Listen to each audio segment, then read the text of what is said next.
Face à ce défi de la décarbonation, on a la difficulté que beaucoup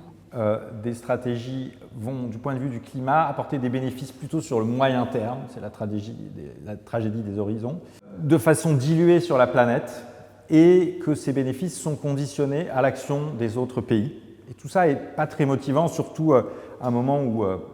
des très gros émetteurs de carbone nous indiquent qu'ils ne sont pas motivés pour lutter contre le changement climatique. Or, les co-bénéfices sanitaires des actions d'atténuation, eux,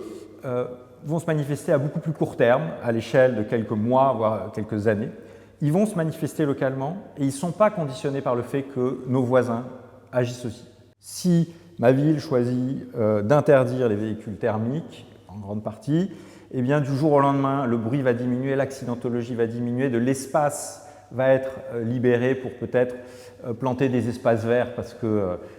dans un bus, on transporte beaucoup plus de monde que dans le nombre de véhicules individuels qui prennent la même place qu'un bus. Et donc, on a des co-bénéfices qui vont être à très court terme et indépendants de l'action des autres. Donc, la mise en valeur de ces co-bénéfices sanitaires